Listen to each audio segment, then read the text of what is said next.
सुनाना है क्योंकि किशनगंज ने एक इतिहास रचा है, एक तारीख लिखी है, इसलिए किशनगंज से वो सब भी सुनाना है जो दिल्ली तक आवाज नहीं जाती। अगर मेरी बात पहुंचे तो एक बार तालियां बजाकर मुझे इजाजत दे दीजिए। दोस्तों, मेरी बदनसीबी ये है कि जहां मुझे बहुत पहले आना चाहिए था, वहां बुलाने में आप सबने बहुत देर कर दी।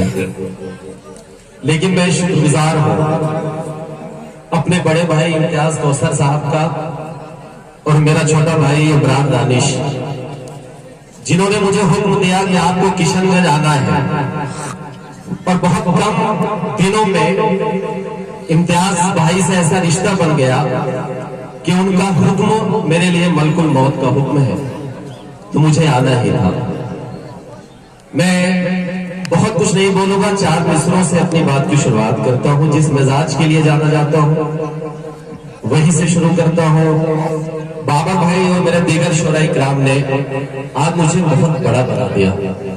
मैं सच बताऊं, बहुत छोटा शायर हूं, तालिब इल्म हूं, सीख रहा हूं, और जो कुछ भी फूटा फूटा मुझसे बन पड़ेगा।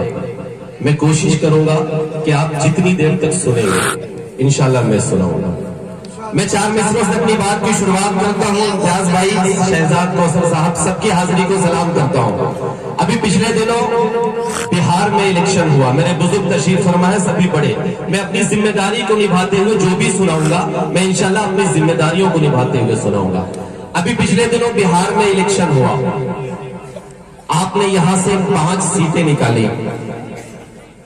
मैं किसी पार्टी का हिमायती नहीं हूं, न किसी पार्टी का मुखालिफ हूं, लेकिन आपने एक ऐसी तारीख लिखी, आपने एक ऐसा इतिहास रचा जिसका मैसेज सिर्फ हिंदुस्तान ही नहीं बल्कि पूरी दुनिया में गया।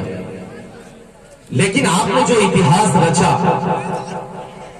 उसकी वजह से दिल्ली के कई ऐसे नेताओं की नींदें उड़ गई और उन्होंने एक शिगुफा छोड़ा। शिगुफा ये छोड़ा कि हिंदू और मुसलमानों को लड़ाओ। तब मैं किशनगंज की सरजमीन से एक शेर पढ़ता हूं, सुनिएगा। कि जितना तेरा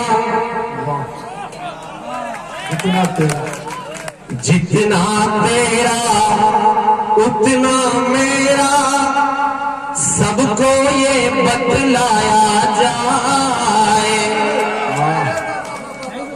सबको ये बतलाया जाए, आने वाली नस्लों को और नयूं भटकाया जाए, और नयूं भटकाया जाए।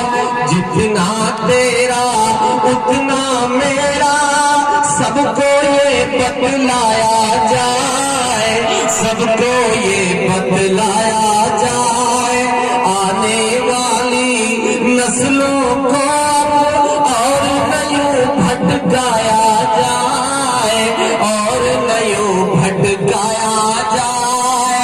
देश में हिंदू मुस्लिम का जो जहर भरोसा करते हैं, ऐसे नेताओं को पहले फांसी पर लटकाया जाए।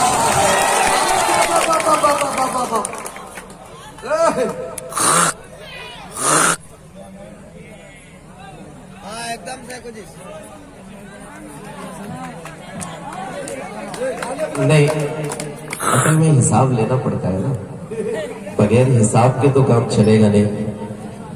1.5-2 घंटे अगर सुनाना है तो माइक और मेरा तालमेल सही होना चाहिए। किशनगंज वाले जैसे हुकूमत और सियासत का तालमेल बना के चलते हैं, वैसे माइक का होना चाहिए। चलिए सुन, सभी लोग इसी तरह हिसाब करेंगे तो माइक वाले को समझ आ जाएगी इंशाल्लाह। चलिए। कि जितना तेरा, अच्छा है, शाबाश।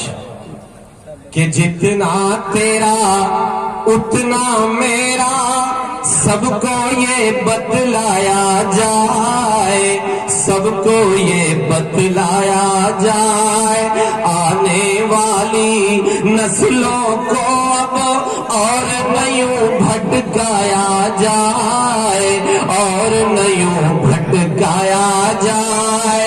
देश में हिंदू मुस्लिम का जो जहर परोसा करते हैं। किशनगंज वालों अब मेरा साथ देना कि जितना तेरा उतना मेरा, सबको ये बतलाया जाए, सबको ये बतलाया जाए। आने वाली नस्लों को अब और न यूं भटकाया जाए, और न यूं भटकाया जाए। देश में हिंदू मुस्लिम का जो जहर परोसा करते हैं, देश में हिंदू मुस्लिम का जो जहर परोसा करते हैं, ऐसे नेताओं को पहले फांसी पर लटकाया जाए। लेकिन उसके साथ साथ एक लफ्ज बड़ी शिद्दत से उछाला जाता है, गोदी मीडिया। मैं शेर पढ़ रहा हूं, सुने कि जितना तेरा, बाबर भाई अगर मैंने जिम्मेदारी नौजवानों की निभाई हो तो मुझे सभी का साथ मिले, सभी की दुआएं मिले। सुनिएगा कि जितना तेरा उतना मेरा, सबको ये बतलाया जाए, सबको ये बतलाया जाए।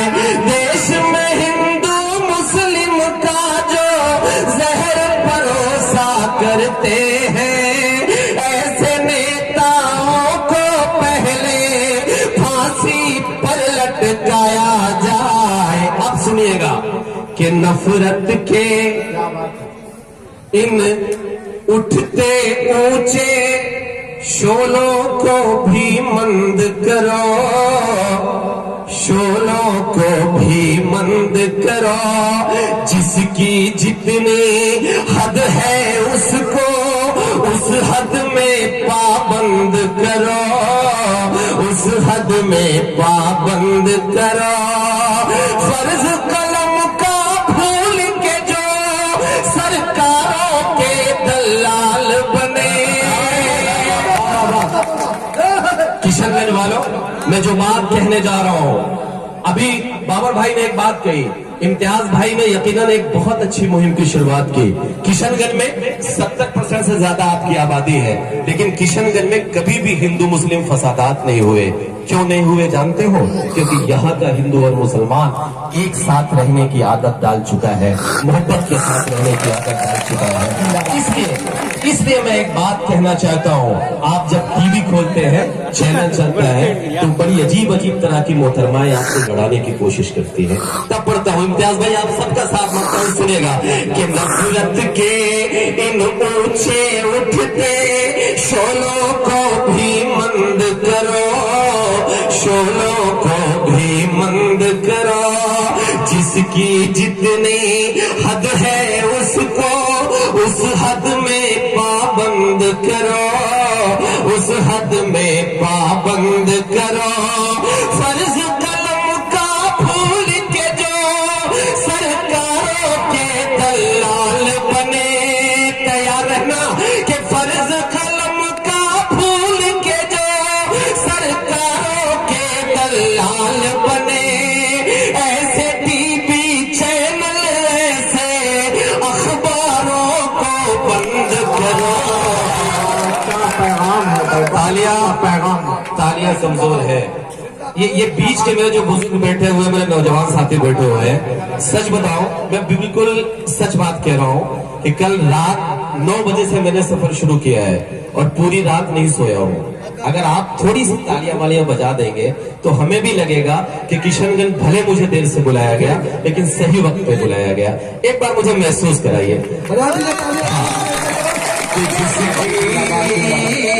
जिसकी जितनी हद है उसको उस हद में पाबंद करो, उस हद में पाबंद करो। फर्ज कलम का भूल के जो सरकारों के दलाल बने, ऐसे टीवी चैनल, ऐसे अखबारों को बंद करो। अब एक शेर मैं पढ़ता हूँ, आप सबकी दुआएं मांगता हूँ, सुनेगा कि खून बहे ना अपनों का और न कोई दंगा हो, और न कोई दंगा हो। एक हाथ में आबे ज़मज़म, एक हाथ में गंगा हो, एक हाथ में गंगा हो, एक हाथ में आबे ज़मज़म, एक हाथ में गंगा हो, एक हाथ में गंगा हो। जिसको जितना प्यार है देश से ये वो ही जाने, लेकिन हमसे हमारी वफादारी का सबूत मांगा जाता है। कभी ये कह दिया जाता है कि पाकिस्तान भेज दिया जाएगा, कभी ये कहा जाता है कि वोट देने का हक छीन लिया जाएगा। तब इम्तियाज भाई, बाबर भाई, एक बात मैं कहता हूँ, सुनिएगा, हाजिर करता हूँ कि खून बहे ना अपनों का और न कोई दंगा हो, और न कोई दंगा हो। जिसको जितना प्यार है देश से ये वो ही जाने, लेकिन मेरा तो अरमान यही है, मेरा कफन तिरंगा हो। खून बहे। वाह वाह वाह वाह। अरे जमाल भाई जिंदाबाद जिंदाबाद।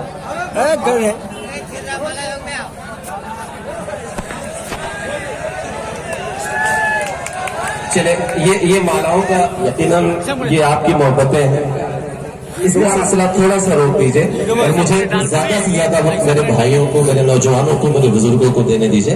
बहुत कुछ सुनाना है, कई नज़में सुनानी है, तो इसलिए मैं जल्दी मैं आगे बढ़ता हूँ, आप सबको सुनाता हूँ। सुने कि खून बहे ना।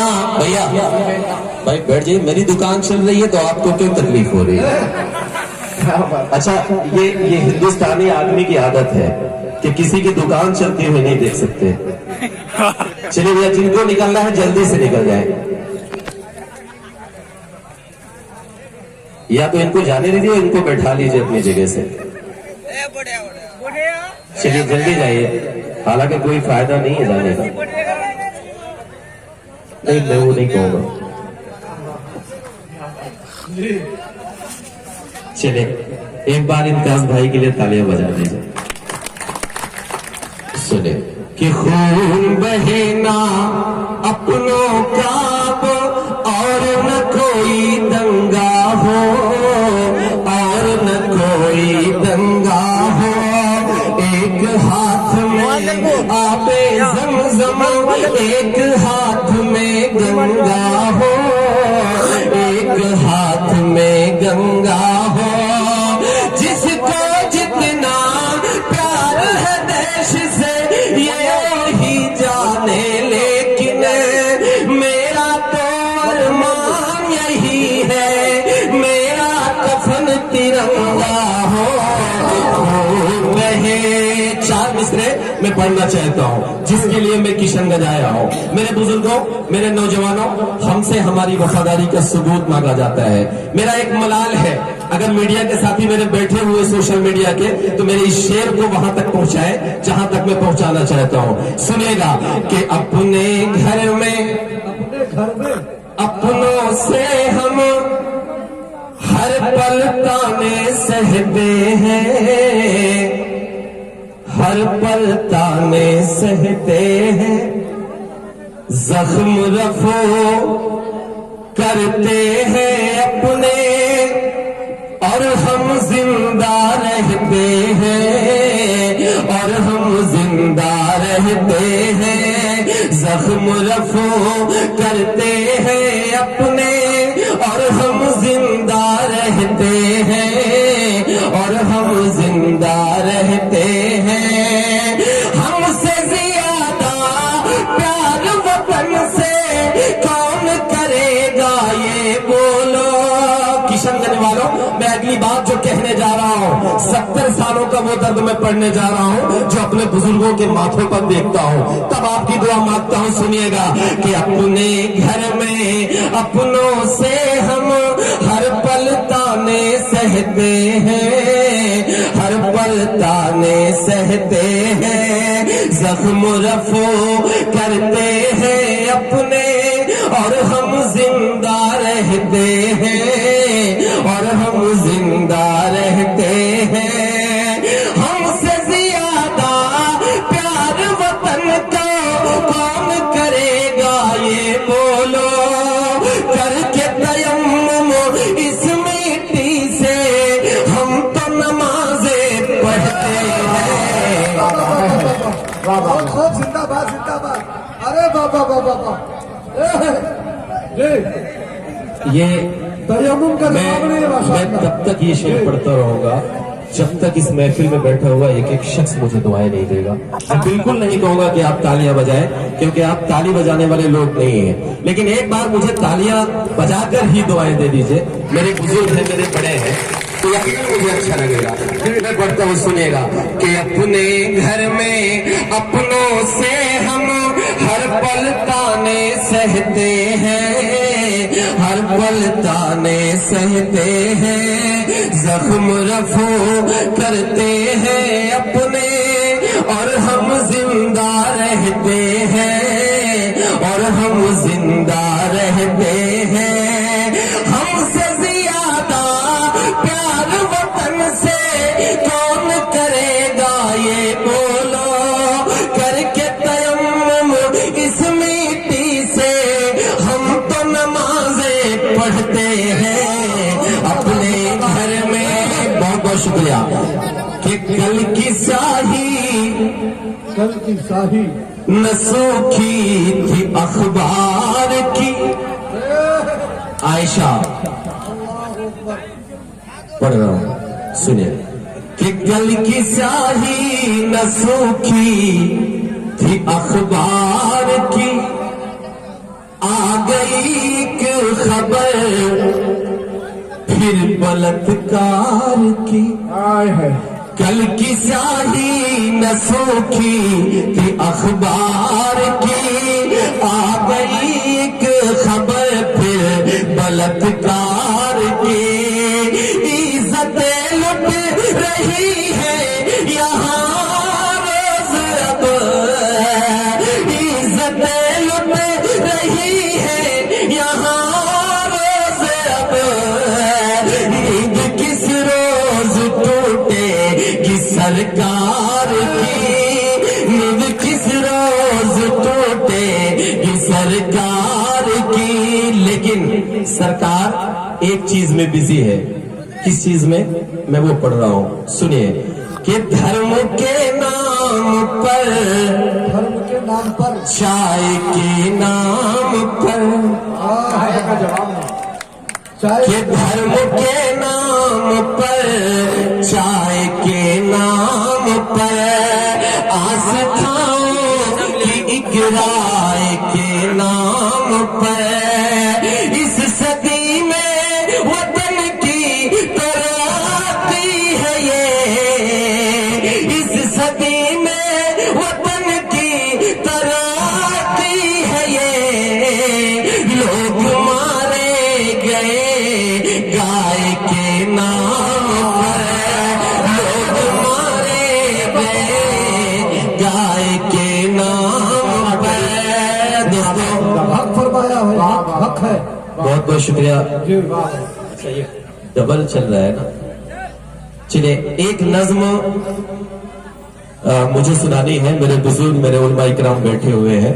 मैं कुछ काम की बात कर लूं तो मेरे ख्याल से ज्यादा बेहतर रहेगा। अक्सर ये होता है कि इम्तियाज भाई कुर्बानी हमें देनी पड़ती है, मलाई कोई और काट ले जाता है।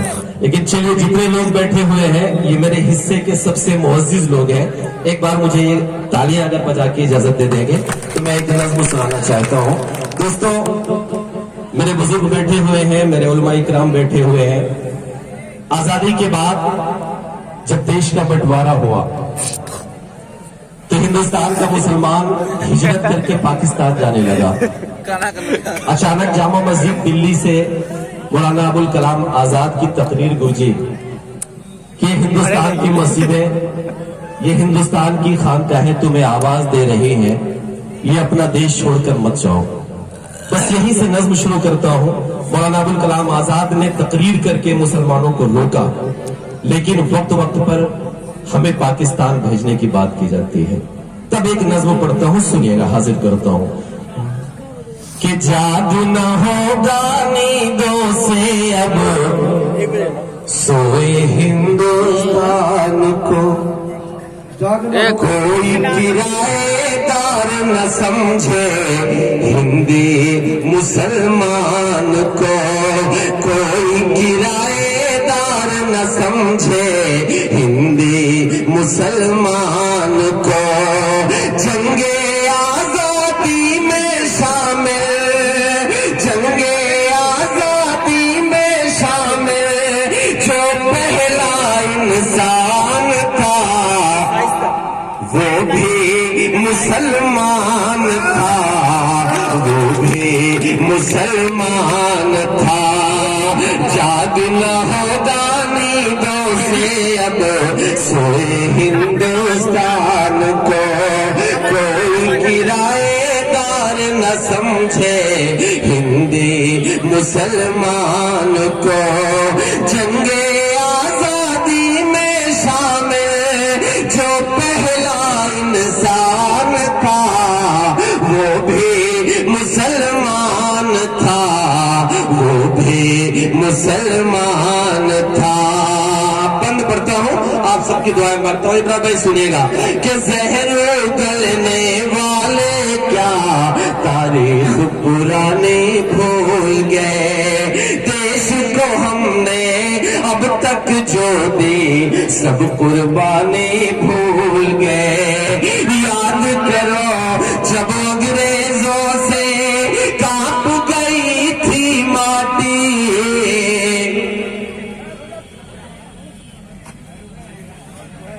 चलिए अगर ये सिलसिला बंद हो जाए आने जाने का, मैं समझ ही नहीं पा रहा हूं कि मैं इससे बेहतर क्या सुनाऊं। सुनने के मूड में है आप सब तो बताइए फिर तालियां बजा के, लेकिन ये बीच में उठने का सिलसिला मत करिए। यकीनन देखिए मैं समझ सकता हूं, हो सकता है मैं आपको पसंद ना आ रहा हो, ऐसी बात नहीं, हो सकता है, लेकिन अगर नहीं भी पसंद आ रहा हो तो 5 मिनट मुझे झेल लीजिए, है ना। तो चलिए एक बार तालियां बजा के मुझे बता दीजिए कि जाग ना होगा नींदों से अब सोए हिंदुस्तान को, कि जहर उगलने वाले क्या तारीख पुरानी भूल गए। मुल्क को हमने अब तक जो दी सब कुर्बानी भूल गए। याद करो जब अंग्रेजों से कांप गई थी माटी, याद करो जब अंग्रेजों से कांप गई थी माटी, तब हैदर के लाल ने तन्हा सबकी नींद उड़ा दे।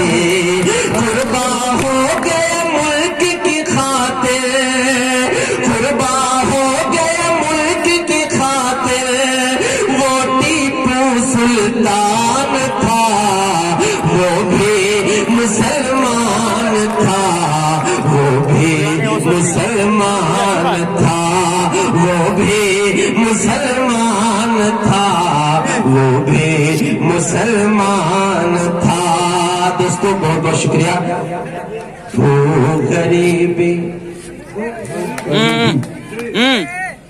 वो गरीबी, जुल्म सितम, तानाशाही अब हावी है, तानाशाही अब हावी है। सहमा हर मंजर सबका दामन दागी है, सबका दामन दागी है। हिंदू मुस्लिम सिख ईसाई सबका सपना कहाँ गया, हिंदू मुस्लिम सिख ईसाई सबका सपना अपना कहाँ गया, ढूंढ रही है नम आंखें वो भारत अपना कहाँ गया। बहुत खूब, जिंदाबाद जिंदाबाद जिंदाबाद जिंदाबाद।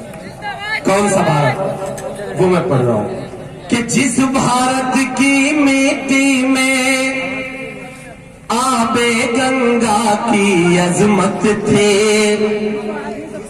जिस भारत के सीने में हर एक की खातिर चाहत थी, जिस भारत के घर की जीनत मरियम अजमत सीता थे, जिस भारत के दिल में कुरान और होठों पर गीता थे, जिस भारत में नानक ने वहदत का गीत सुनाया था, वो भारत इकबाल ने जिसको रश्के जना बताया था, जिस भारत की अज़ा में शामिल होकर शंखें बजती थी, जिस भारत की मूरत जुम्मन के हाथों से सजती थी, अशफाकुल्ला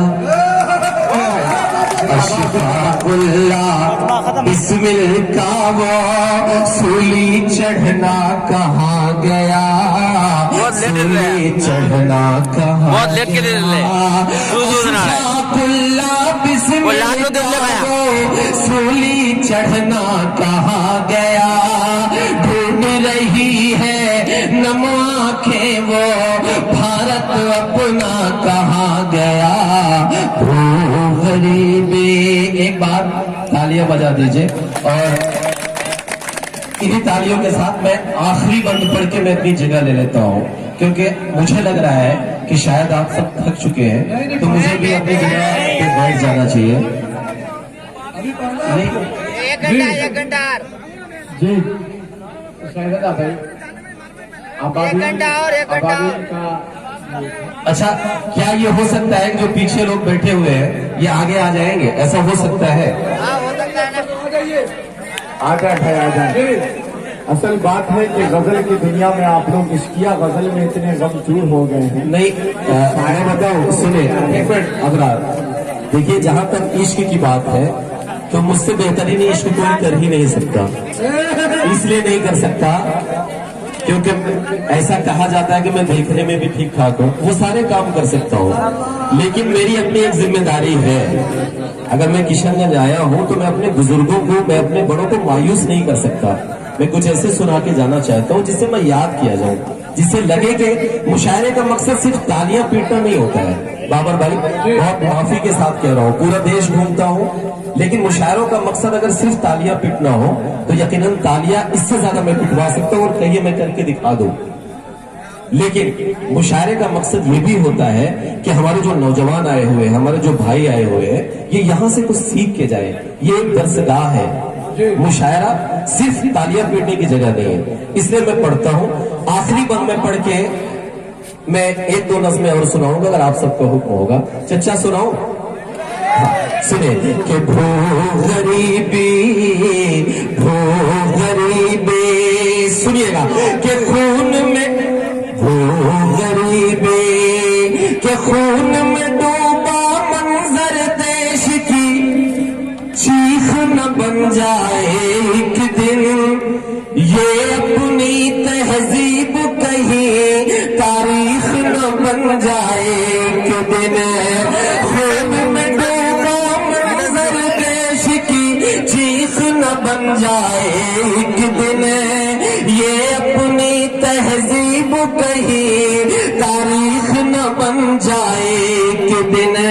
मंदिर मस्जिद के झगड़ों में यूं ही घर बट जाएंगे, धीरे धीरे हम इतिहास के पन्नों से मिट जाएंगे।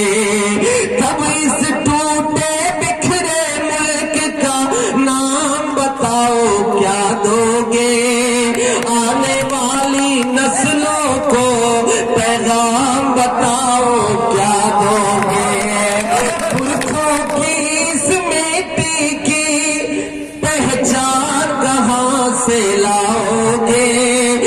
मुझे बताओ फिर ये हिंदुस्तान कहाँ से लाओगे। काशी घाट पे बिस्मिल्लाह का राग वो जपना कहाँ गया, राग वो जपना कहाँ गया। काशी